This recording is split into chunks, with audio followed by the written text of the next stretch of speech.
That's right. We are here in Charlotte with the one and only Kareem Abdul-Jabbar. Thank you for joining us here on CNBC in Charlotte. So let's get right to it. You are actually auctioning off some of your memorabilia, some of your NBA championship rings, some of your jerseys. Yes. You've got a lot of memorabilia, and a lot of people wondered at first, hey, is something okay financially with him? Why is he auctioning this through Golden Auctions? Well, for me, it comes down to the fact that I just don't have enough room for all of these items. They're valuable. I have to take care of them, insure them, store them, do something to make sure that they're taken care of. And I think they could benefit my foundation and benefit me personally. So I think an auction is in order.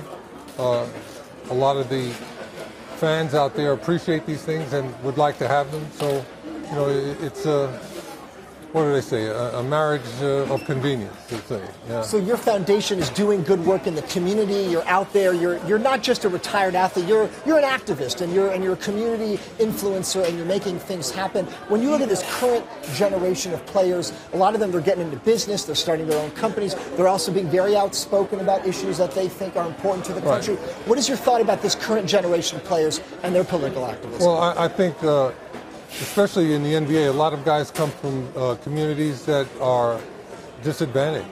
And there's a lot of changes they would like to make in where they came from.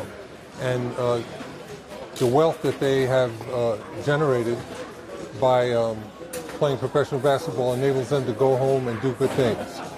That's my issue, same deal. So by having this auction, I'm able to support my charity and do something good in the community, and everybody wins with it.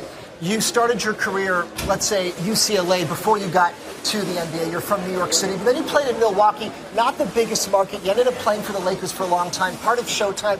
We've seen so many big players. They want to get that big market exposure. They want to be in LA and New York because it helps their brand. It helps them do things off the court.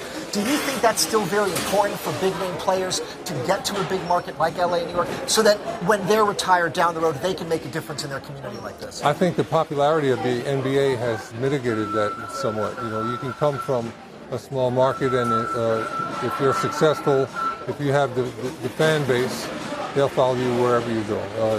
It's like that. NBA players now are recognized all over the world. Do you think that players teaming up together is good for the business of the league, or is it better that they're all spread out, that there's a star on every team and they're competing against each other, as far as eyeballs and the benefit of the state of the league?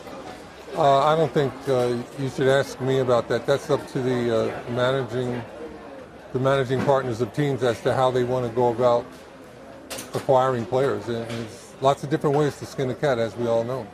You've done a lot of work with your foundation, active, in the community. When you hear about some of the rhetoric that's out there right now, in the political, in the world, you've written a lot about this. What are your thoughts on just the state of the country right now in the world?